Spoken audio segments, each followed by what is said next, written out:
नमस्कार दोस्तों, आप सभी का हमारे YouTube चैनल एस क्लासेस पर स्वागत है।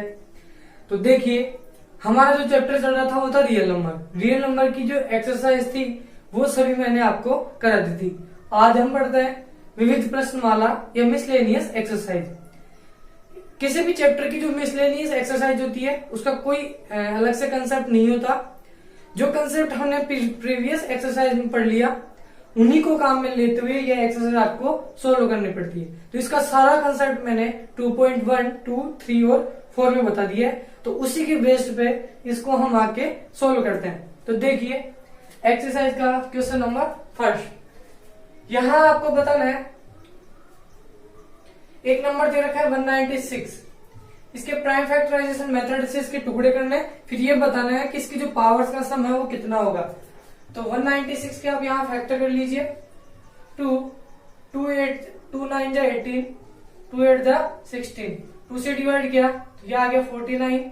49 में ना तो 2 से डिवाइड होता है ना 3 से, ना 5 से होगा, तो इसके बाद होगा केवल प्राइम नंबर 7 से।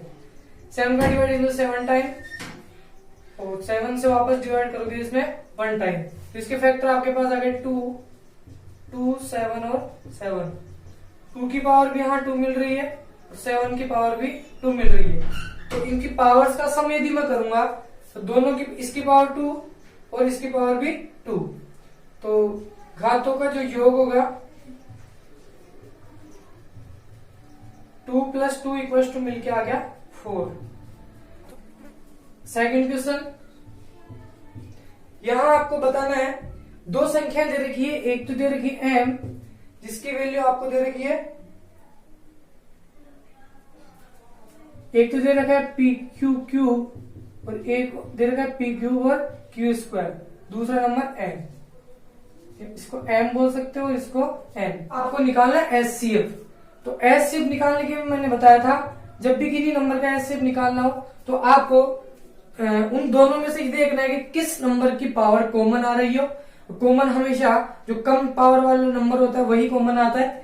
तो यहाँ भी P आ रहा है और यहाँ भी P आ रहा है, दोनों में P की मिनिमम पावर आ रही है केवल P। तो HCF यहां से आ जाएगा P, क्योंकि मिनिमम पावर आ रही है Q², तो इसका जो HCF निकल के आ गया वो आगे PQ²। ये सब मैंने आपको एक्सरसाइज के कंसेप्ट है उनमें पढ़ा दिया था।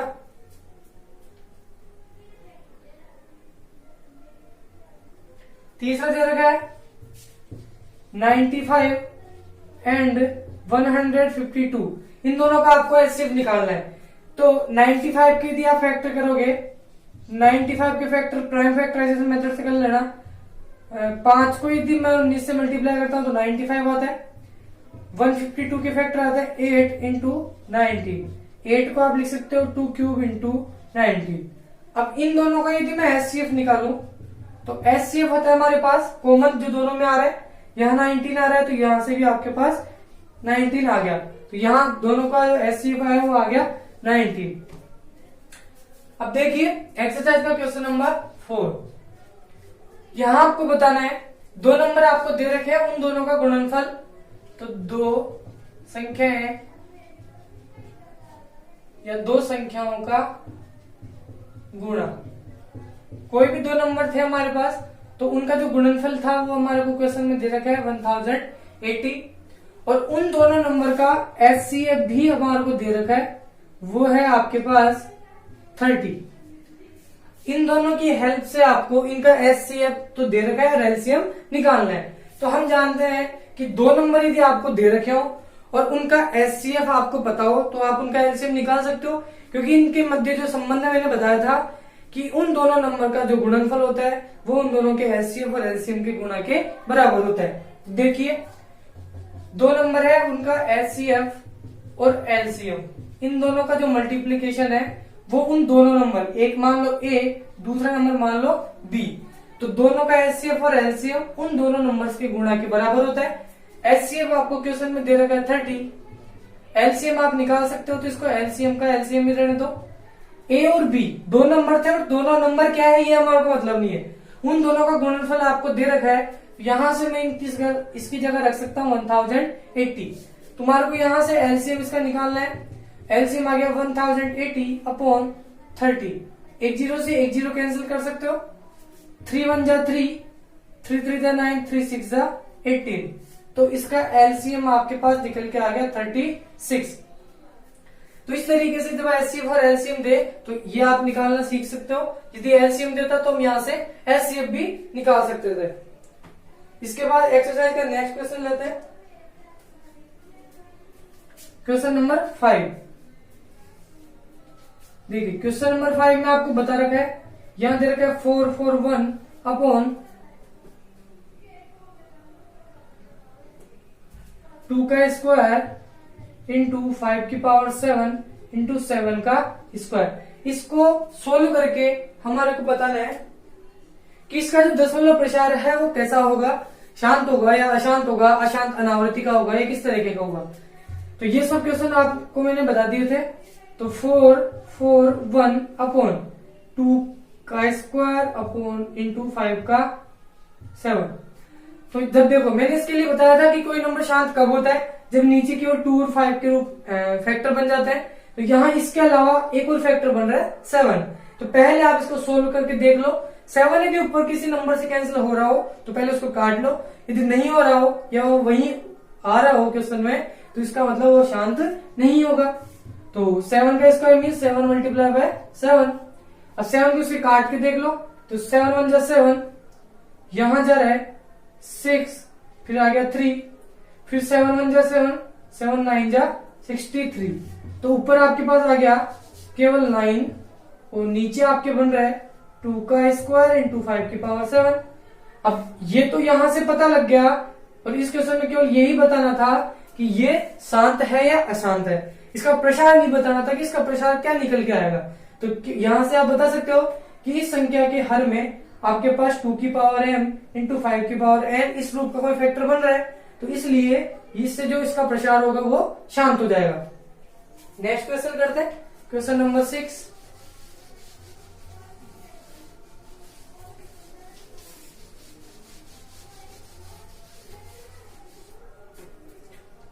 एक्सरसाइज का क्वेश्चन नंबर 6। यहां आपको बताना है एक रेशनल नंबर दे रखा है 43 अपॉन 2 का क्यूब इंटू 5 की पावर 2 की पावर तो 2 दे रखी है और 5 की पावर 3 दे रखी है। अब ये ऐसे बोल रहा है कि ये एक रेशनल नंबर है, तो इस परिमेय संख्या का दशमलव के बाद कितने अंकों तक अंत होगा, ये कितने अंकों के बाद दशमलव लगेगी ये बोल सकते हो। तो इसका प्रसार भी आपको लिखना पड़ेगा, तभी हम बता सकते हैं कि पॉइंट के बाद कितनी देर बाद इसका एंड हो जाएगा। तो पहले इसका क्या लिखना पड़ेगा हमारे को, प्रसार। तो देखिए प्रसार कैसे लिखते हैं। तो नीचे यदि 2 और 5 के फैक्टर बन रहे हैं तो ये तो पता है कि शांत होगा। अब शांत कितने दशमलव के बाद होगा ये आपको बताना है। तो ऊपर दे रखा है 43 अपॉन नीचे दे रखा है 2 का स्क्वायर इंटू 5 की पावर 3। अब मैंने जब इस तरीके के क्वेश्चन आपको बताए थे तो कहा था कि जिस नंबर की पावर ज्यादा हो तो ज्यादा वाली को तो हम कम नहीं कर सकते, कम वाली को ज्यादा बनाएंगे या उसके बराबर दोनों को बताना है। तो नीचे देखो 5 की पावर 3 आ रहा है, 2 का स्क्वायर आ रहा है केवल, तो 3 वाले को तो हम कम नहीं करेंगे, तो स्क्वायर वाले को ज्यादा जरूर कर सकते हैं। तो यदि इसके पास एक पावर और आ जाए तो ये भी 3 बन जाएगा और ये 3 पहले से था। तो यदि मैं नीचे 2 से मल्टीप्लाई कर दूं, नीचे आपने यदि 2 से मल्टीप्लाई किया तो ऊपर भी आपको 2 से मल्टीप्लाई करना होता है। तो ऊपर तो आ गया 86 अपॉन नीचे देखो 2 का स्क्वायर ये रहा और 2 की पावर कुछ नहीं है तो 1, दोनों मिलकर बन गई 2 की पावर 3 और 5 का क्यूब। दोनों के ऊपर सेम पावर आपके पास यहाँ आ रही है तो आप इन दोनों को एक साथ लिख सकते हो 2 मल्टीप्लाई 5 और उसकी पावर 3। तो 86 अपॉन 10 की पावर 3, फिर यहां बोल सकते हो 86। देखो यदि डिनोमिनेटर में आपके पास 10 की कुछ पावर आ जाती है तो इसको आप इस तरीके से भी लिख सकते हो 1000। ये हो गया। तो जितने जीरो आपके पास नीचे आ रहे हैं उतने डिजिट छोड़ के आपको ऊपर डेसिमल लगाना होता है। यहाँ 86 तो है लेकिन यहाँ केवल 2 डिजिट है, तो तीसरा डिजिट आपको अपने मन से 0 लगाना है, क्योंकि 0 लगाने से इस नंबर पर अभी कोई फर्क नहीं पड़ रहा। तो यहाँ 3 जीरो थे तो 3 डिजिट छोड़ के पॉइंट इधर लग जाएगा, तो आपके पास नंबर आ गया 0.086। अब जो क्वेश्चन पूछ रहा था उसमें ये बताना था कि पॉइंट के बाद कितने डिजिट के बाद अपना जो प्रसार है वो खत्म होगा। तो पॉइंट के बाद 3 डिजिट के बाद या 3 अंकों के बाद आपका प्रसार खत्म हो जाएगा। अब देखिए एक्सरसाइज का क्वेश्चन नंबर 7। यहां आपको यह बताना है कि √27 को ऐसी कौन सी मिनिमम नंबर से मैं मल्टीप्लाई करूं ताकि जो हमारे पास नंबर मिले वो एक प्राकृत संख्या होनी चाहिए। तो प्राकृत संख्या आपके पास रूट में नहीं होती, केवल 1 2 3 4 5 इस तरीके से कोई नंबर होता है। तो देखिए सबसे पहले जो √27 है इसको आप लिख सकते हो √9 × 3, क्योंकि यदि इसके टुकड़े करने से कोई नंबर रूट से बाहर निकलेगा तभी हम उसको प्राकृत संख्या बता सकते हैं। तो √27 तो डायरेक्ट निकल नहीं सकता, तो 9 को यदि मैं 3 से मल्टीप्लाई करूं तो हमारे पास 27 ही आता है, तो यही नंबर वापस बन रहा है। अब 9 जब रूट से बाहर आता है तो ये बन जाएगा 3 और अंदर बच जाएगा हमारे पास √3। तो अभी तक तो ये प्राकृत संख्या नहीं बनी, तो इसको एक ऐसे किसी नंबर से मल्टीप्लाई करूं ताकि ये नेचुरल नंबर बन जाए। तो यहाँ देखो ये रूट हटना चाहिए तभी जाके नेचुरल बनेगा, और ये रूट तब हटता है जब किसी इसी नंबर रूट वाले नंबर से मैं इसको मल्टीप्लाई कर दूं तो इसका रूट हट जाएगा। तो इस 3 को यदि मैं √3 से मल्टीप्लाई करता हूं, देखो रूट से रूट मल्टीप्लाई होके यहां से रूट हट जाता है, क्योंकि 3 की पावर यहाँ 1/2 है, यहाँ भी 3 की पावर 1/2 है, दोनों पावर ऐड होके यहाँ बन जाएगा 1। तो देखो √3 को यदि इससे मल्टीप्लाई किया तो हमारे पास आ गया 3 और इनसे जो आंसर आया वो आ गया 9, और 9 एक हमारे पास नेचुरल नंबर है या प्राकृत संख्या है। तो अपने को एक ऐसे मिनिमम नंबर से मल्टीप्लाई करना था जिसको इससे मल्टीप्लाई करने पे एक नेचुरल नंबर मिल जाए, तो वो सबसे छोटा नंबर आपके पास है √3। अब इस 3 को मैं हो सकता है 6√3 से मल्टीप्लाई कर सकता था, 2√3 से कर सकता था, 3√3 से कर सकता था, 4√3 से, किसी से भी कर सकते थे, लेकिन अपने को मिनिमम वाला नंबर लेना था, इसलिए मैंने केवल √3 से मल्टीप्लाई किया। अब नेक्स्ट क्वेश्चन करते हैं, क्वेश्चन नंबर 8।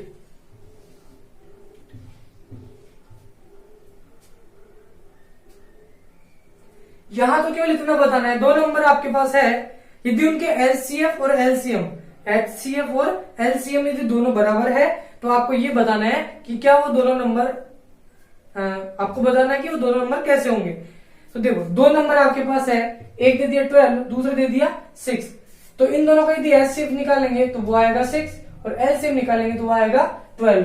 अब ये बता रहा है कि इनका HCF बराबर है किसके, LCM के।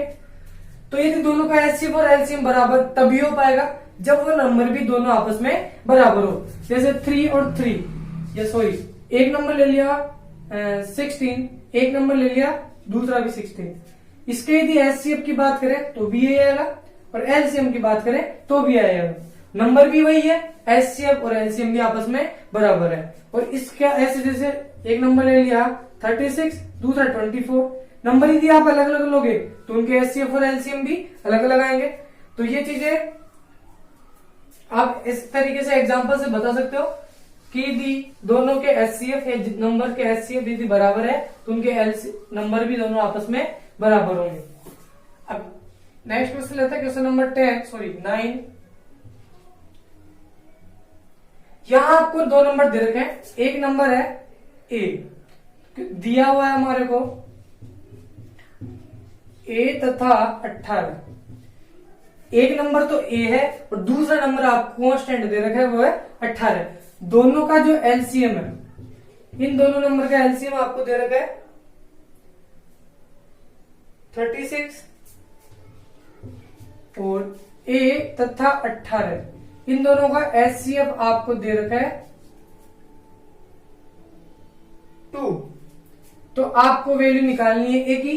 तो देखो HCF LCM आपको पता है, एक नंबर भी आपको पता है, तो इन सभी के मध्य एक रिलेशन होता है जो मैंने बताया था कि जितने दो नंबर है उन दोनों के HCF और LCM, इन दोनों का मल्टीप्लीकेशन उन दोनों नंबर A और B के मल्टीप्लाई के बराबर होता है।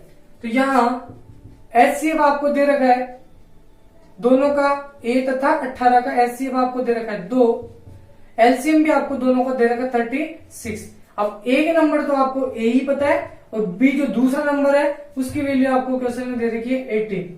यहां से A की वैल्यू आपको निकालनी है, तो A तो ये रह जाएगा वहीं पे, और ए के साथ जो नंबर आ रहा है उसको वहां से हटाना होगा। तो ये मल्टीप्लाई में है तो ये मल्टीप्लाई वाला डिवाइड में जाकर दूसरी तरफ हट जाता है। तो 18 या मल्टीप्लाई में तो ये इधर डिवाइड में आ जाएगा, इधर आपके पास ओनली बचेगा ए। 18 1 जा 18, 18 2 जा 36। अब 2 को 2 से मल्टीप्लाई करते हैं तो आपके पास आता है 4, तो ए की जो वैल्यू है वो निकल के आ गई 4। अब क्वेश्चन आप चेक भी कर सकते हो कि अपना आंसर ठीक है या नहीं है।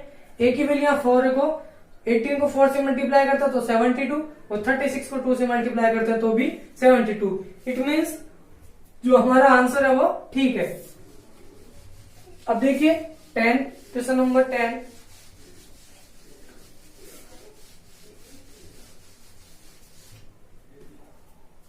एक्सरसाइज का क्वेश्चन नंबर 10। यहां आपको दे रखा है एक व्यंजक दे रखा है 6 की पावर n माइनस 5 की पावर n। जहां जो n दे रखा है n बिलोंग करता है n से, कैपिटल N से। क्या आप बोल सकते हो n एक प्राकृत संख्या है। अब यदि स्मॉल n जो है वो प्राकृत संख्या है तो आपको जो n की वैल्यू लेनी है वो प्राकृत संख्याओं से लेनी है। 1 2 3 4 5 इस तरीके से आपको n के मान लेना है। और आपको ये बताना है कि इसमें इस व्यंजक को यदि आप सोल्व करते हो तो उसका जो यूनिट डिजिट आता है वो क्या है। तो यहाँ n के डिफरेंट वैल्यू मैं लेके देखता हूं। पुट सबसे पहले मैं n इक्वल टू लिया 1। तो इस व्यंजक में जब मैंने n इक्वल टू 1 लिया तो 6 की पावर 1 माइनस 5 की पावर भी होगी 1। 6 की पावर 1 होती है 6, 5 की पावर 1 होती है 5। दोनों में सब्ट्रैक्ट होके आ गया हमारे पास 1। अब वापस लेता हूं n इक्वल टू 2। 2 लेने पर 6 का स्क्वायर माइनस 5 का स्क्वायर। 6 का स्क्वायर हो गया 36, 5 का स्क्वायर हो गया 25। इन दोनों को जब सब्ट्रैक्ट करोगे तो हमारे पास आता है 11। एक और वैल्यू पुट करके देखते हैं। 6 की पावर 3 माइनस 5 की पावर भी 3।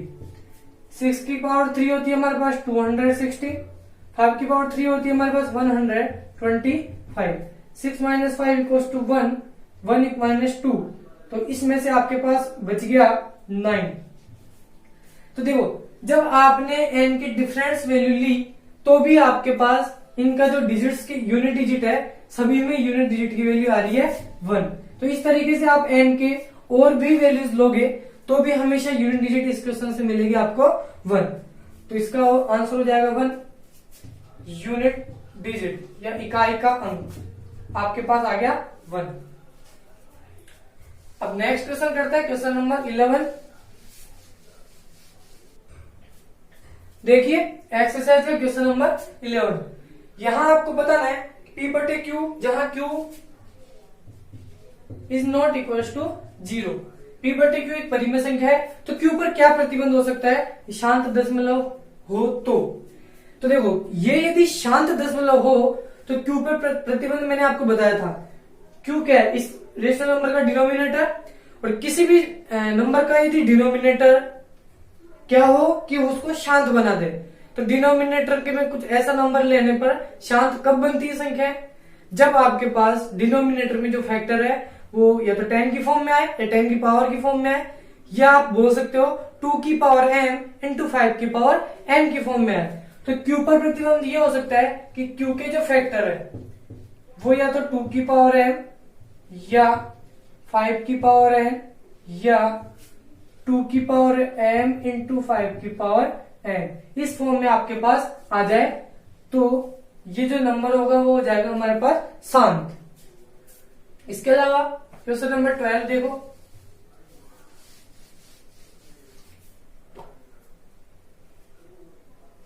यहां आपको इसको सिंप्लीफिकेशन करना है तो आपको जो दे रखा है नंबर वो ये है 2√45 प्लस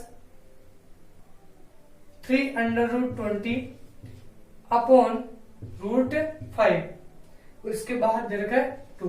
इसको सिंप्लीफाई करने से हमारे को इसकी वैल्यू निकालनी है।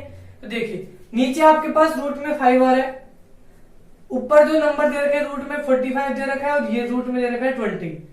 तो इसके आप फैक्टर करके देख लो क्या इसमें से रूट से बाहर कोई नंबर निकल रहा है या नहीं निकल रहा। तो 45 को यदि मैं टुकड़ों में लिखूं तो इसको मैं लिख सकता हूं 9 मल्टीप्लाई बाय 5, दोनों मल्टीप्लाई होकर 45 बन जाता है।